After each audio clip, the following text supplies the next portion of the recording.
it so that you are going to walk into next week like, I got more information, I got more skills, I know kind of more where to go. So without further ado, I'm so excited to turn the microphone over to the man himself. Get me to stop talking. I'm going to give you Juan Glover in the house. Attitude equals altitude. Woo woo! A round of applause for Juan. All right, I am so excited to be here with all of you. Today, I'm going to tell you why attitude equals your altitude. I'm going to tell you a little about me. I'm going to tell you why attitude is important. I'm going to tell you how you develop the attitude and what the right attitude can get you. So I asked you a question on Friday. How high do you want to go? And as I'm talking, as you're finishing the session with us this weekend, I want you to keep that question in mind. But follow me really quickly back to 2018, before I was an entertainment professional, chief of business development for the Entertainment Business School. Before I was the man I am today, I was wheeling and dealing in business consulting, finance. Numbers were my game. Suit, tie, briefcase, I had it all. So I was at this five-star hotel called the Gaylord. I don't know if any of you ever been to the East Coast, and I think it's in Maryland. And all day I had been wheeling and dealing, closing deals. I had my cards. I was just handing them out like trading cards and getting a lot of numbers and setting up meetings, and everything was going great. And I was on a high. I had just a year before been in the hospital. So I was like, today is my day, my coming out party. Everything was going amazing.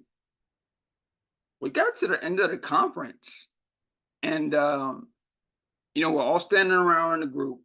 And there was the gentleman, he had to be wearing a $2,000 suit. And because of what had happened to me, my right hand doesn't exactly work. So all day I had been shaking hands like this. And I thought that made it, more equitable for everyone else. They wouldn't have to switch to their left hand. I would just switch my hand, and, they had worked for me all day. And then I got to this one gentleman, and we were standing in the group talking about what he had accomplished today, what the numbers looked like, all of that. And I said, great, well, put her there. And when I stuck my hand out, he just looked at me. And he said, what the hell is wrong with you?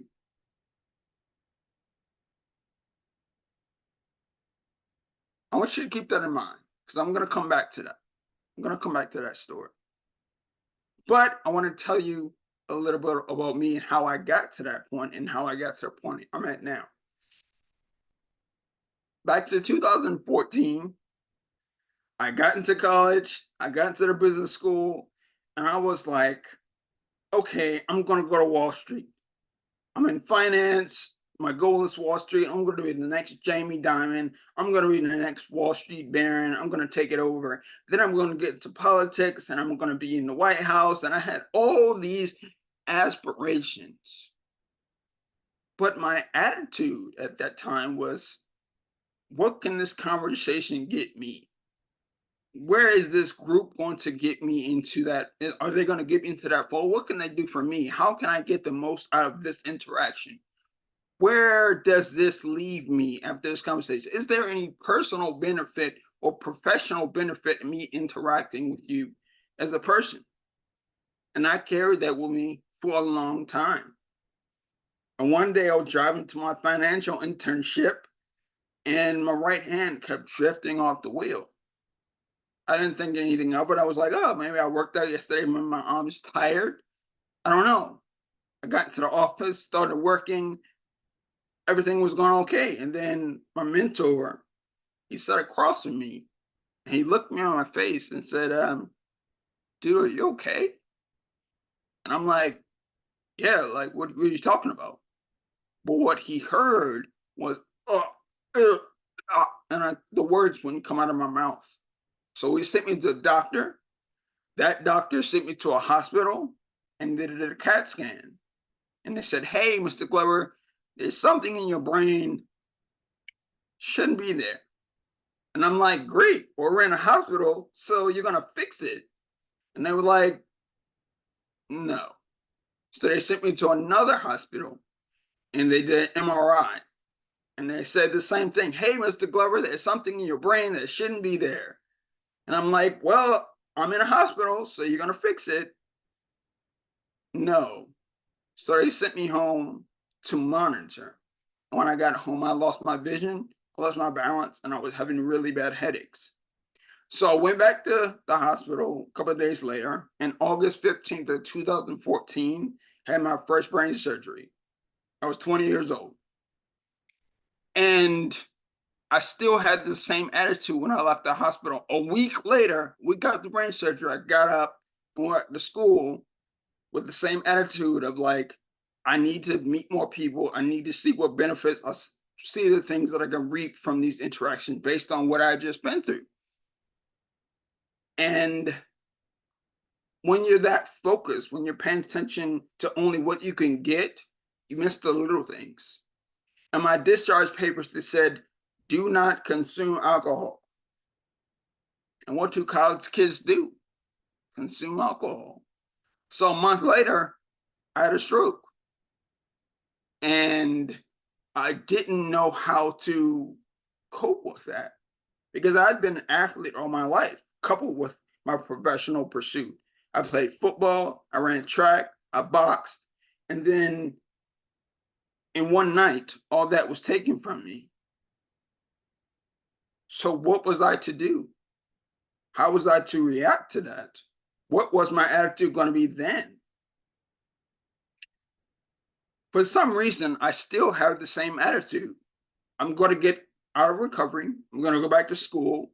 I'm going to figure out how to make the best of the situation. I'm still going to carry that selfishness, that what's in it for me type of mentality.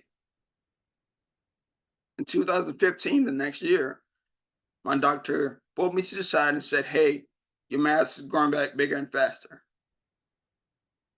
So I had another brain surgery that year, August of 2015.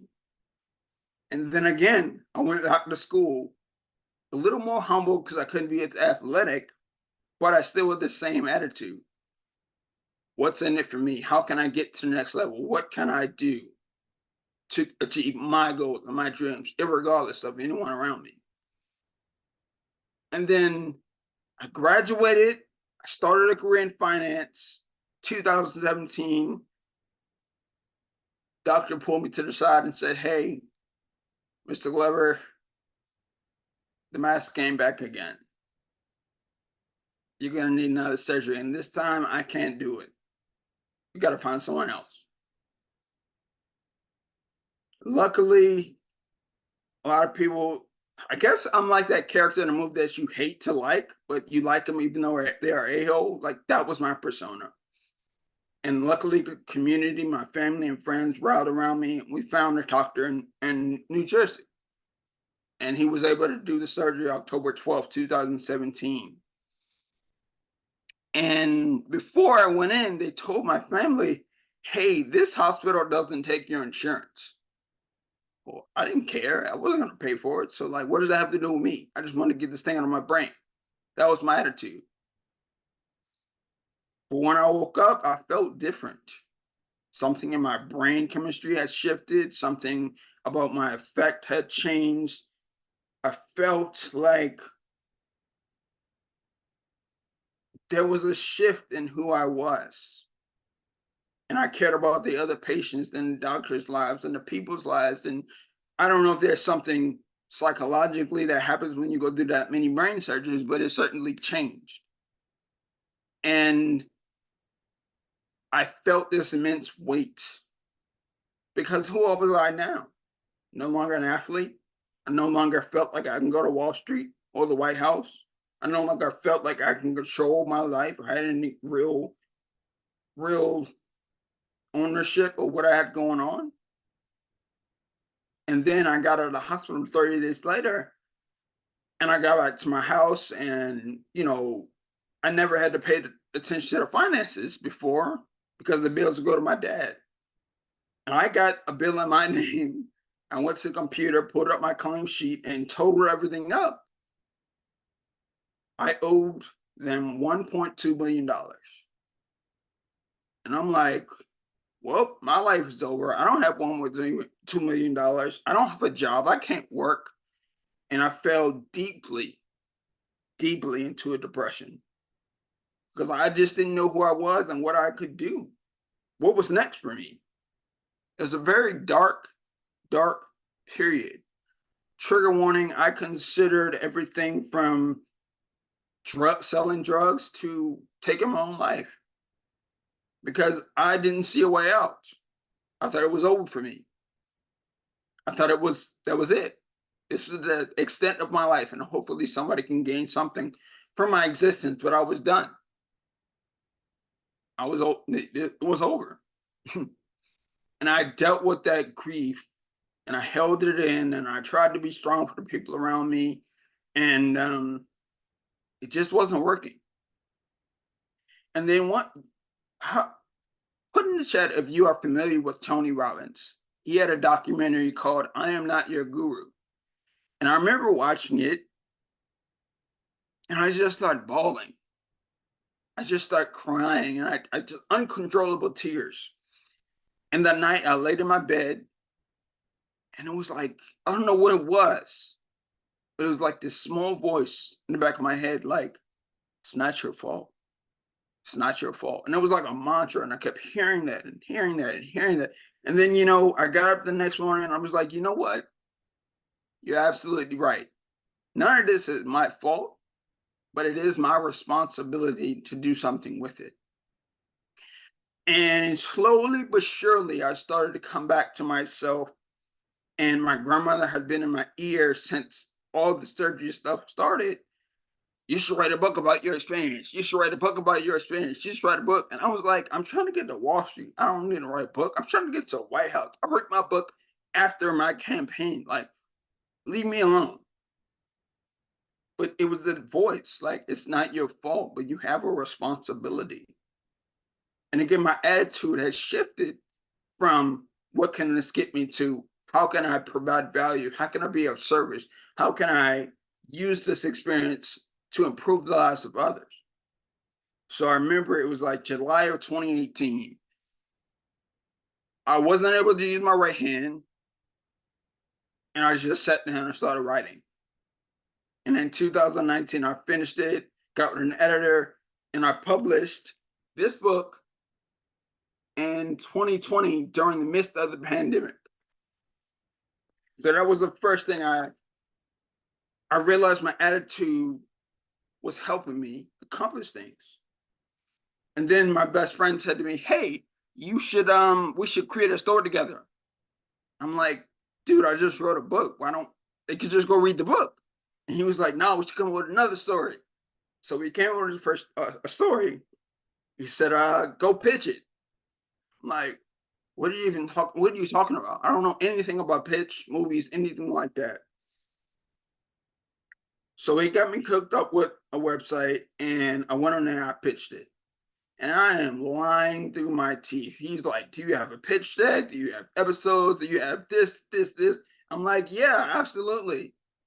It went nowhere. We hung up the call. He passed. Another producer got on the call with her and I pitched it to the best of my abilities. And the feedback I got was that the writer was lying to me. He was trying to trick me. Got on another producer call.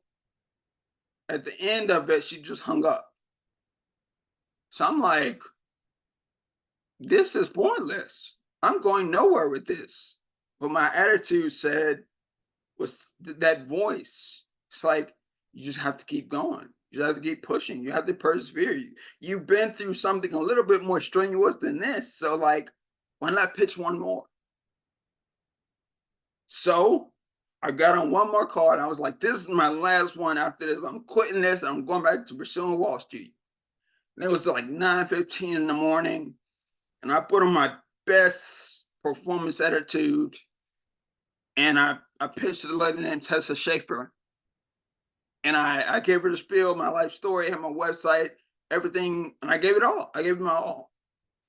And for the last 5 minutes of the call, she was just like, yeah. And I'm like, I don't know what that means, but I'm just thinking she's gonna hang up and be like, oh, that was great. I really appreciate your time. So I'm preparing to end the call. I'm preparing to go back to my life. And I want to meet with you. That's what she said. I got an email that night. She wants to meet with you and she wants to see your script. I'm like, script? I have a book. She wants your script. So in the next 3 days, I wrote my first screenplay and then I turned it into them. And we got another call with Tessa. And I don't think it was my writing ability because she read the script and I read it now and I'm like, oh my God, this is awful. And I was like ranting and raving, like, I don't need you. I'm going to talk to other people. I'm going to go back to my life. And she just stopped me and said, hey, we're going to sign you. And that's how I got my first manager. I kept pushing, I kept persevering. And it worked out. That's how I got repped because of my attitude, not because of my talent. And because of my talent is improving every day, but it's always the attitude that's the differentiator. And with Kaya, before I met Kaya, I had done 150 other Zoom coffees before I met with Kaya because I needed to talk to people. I needed to get used to using my voice. I needed to understand what it is to really be a creative. And I wanted to talk to producers, writers, directors if I could. And I put in the time, and my attitude was just like, all you need is one more. All you need is one more. All you need is one more. And then I saw Kaya's thread pop up. And I don't exactly remember what she was talking about. I was like, this is it. This is it. I'm going to DM her. And I didn't know what a development exec was. And I said, hey, I really like what you said about this. I like the way you are. Can we do a virtual coffee? And now, as you can see, that was in 2022. And now we're here. So attitude, my attitude has played a significant part in my downfall, but it's also played a very significant part in my upturn, my swing upwards. So like, why is attitude so important? And Kaya kind of touched on it before. When they're choosing between two writers or two directors or two producers in a room with a team, hey, we're going to package this and we need the best people. The person that is argumentative, the person that is all about me and my talent and all about me, the person that is miserable for no reason is always going to lose out. They're always going to be second. And like maybe we'll use them later down the line just to get a job out of them. But they're never going to be part of the team. They're never going to be part of the wolf pack. And what I've discovered as being a part of EBS, we are a community of people who bring a standard of excellence to every interaction. And that's because we all have the attitude of collaboration. We all have the attitude we want to see the best for each other. We all have the attitude of just putting our best foot forward. That's what EBS is all about. It's about partnership, not domination. We are a collective of people who want to see a new era in Hollywood. So I talked about elevating you how high do you want to elevate? But to me, it's a double entendre because you're not only elevating your career, you are setting the standard to elevate Hollywood into a new era. That's why you're all here, to change the paradigm. And my story is not unique because I told Kaya today, I was boasting and bragging about surviving 3 brain surgeries, and I was sitting outside of my recovery hospital. And I'm like, yeah, I survived 3 brain surgeries. Can't nobody tell me nothing. And the guy walked in with a cane. And he sat next to me and he jokingly said, hey, what are you in for? And I said, oh, man, I had 3 brain surgeries. So, I'm cool. And he was like, oh, really? Yeah, I just had my 5th one last week. And I said, what? He said, well, it's nice meeting you. Got up and got in his Uber. One thing that I've come to understand is that it's a lot harder than you think. And that level of difficulty requires more than talent. It requires perseverance. It requires an attitude that often goes far beyond what you may believe is your level that you're comfortable with. You have to be willing to smile through the muck. You have to be willing to persevere when every door is closed in your face. You have to be willing to push forward because there's something you believe in and there's a community that you're bringing with you. You're inspiring others, whether you know it or not. So I have this attitude of enthusiasm, positivity, optimism, and I make sure it's clear every time you have interaction with me. But like, how did that happen? I went from brain surgery, depression, $1 million in debt to writing a book, getting wrapped in EBS. There were little things I started to do for myself. You build that trust in yourself by accomplishing little things that you said you would do. I don't know. Maybe you say to yourself, I'm going to get up at 6 o'clock today. And you get up at 6 o'clock. You know what? I'm going to go for a short walk today. And you go for a short walk. I'm going to do the dishes every day this week. And you do the dishes every day this week. I'm going to turn in that competition script today. And you turn it in. You start developing a little bit of trust. You start developing habits, and then you can make them bigger. Hey, I'm going to work out today. And you work out. Hey, I'm going to write the first act of my script today. And you write. Hey, I'm going to edit my reel today. And you edit it. Hey, I'm going to make a couple of calls to see about other producers on this project. And you do it. Making those little promises to yourself and executing on them are some of the ways that you develop that trust in yourself, which allows you to have that attitude of integrity, of optimism, of enthusiasm, of positivity. Some of the practices I've developed that help influence and keep pushing my attitude forward, it's just the small wins. A lot of times it's difficult to get any type of victory. And everybody often thinks, even myself, is like, well, I don't win until I sell a movie script and it's on the screen.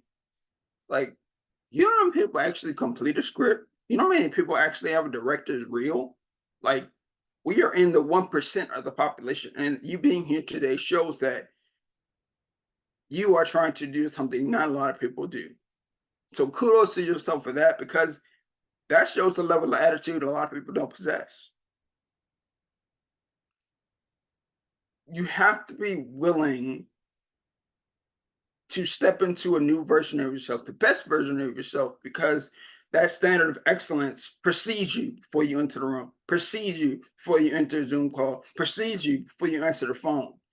So that attitude, and people remember that. There's a quote that says, people don't remember what you say, but people always remember how you make them feel.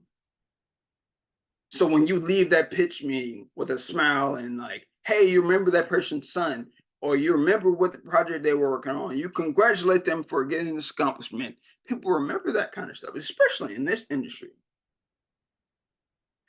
And the attitude that you create directly relates to how you develop your work ethic. If you have an attitude of misery, if you have an attitude of downtroddenness, if you have an attitude of all about me, the connections you make are not going to last. Someone in the chat talked about, what if you have work back and they leave you? Then that tells you more about them than it does about you. You keep your attitude of integrity. You keep your attitude of pushing for your perseverance of optimism, and see what projects and what doorways opens up for you.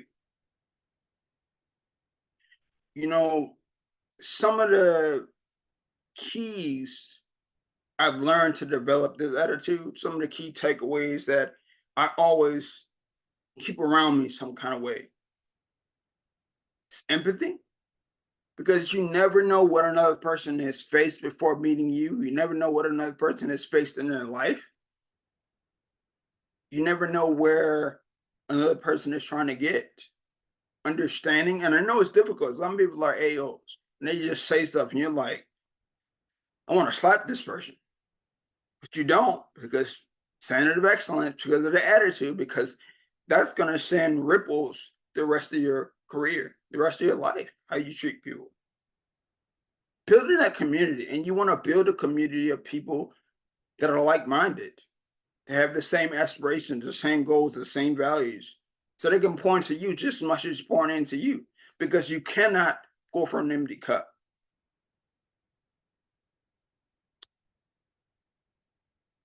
When you are traveling this road through this industry, there are going to be pitfalls, there are going to be L's, there are going to be things that trip you up that you didn't see coming, but you smile through it all. You keep the joy through it all. And that's helped me get through those difficult circumstances. That's helped me achieve, and I'm right on the precipice. I can literally smell my goal right before my face. And that's because, not always, because there comes a time where your skill level, everybody on this call is aiming for to have a 10 out of 10 reel or 10 out of 10 script, or have a pitch down pat. That's standard. What is it that's going to separate you? What is it that is going to make people remember you?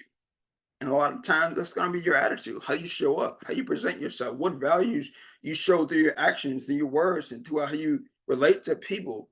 Those are the things that matter, because again, everybody's special, which means no one is. So in order to actually be special, you have to bring something else, bring something special with you. So in closing, I want to bring you back to that story in 2018. I walked up to this guy, we're having a conversation, and everything's going great.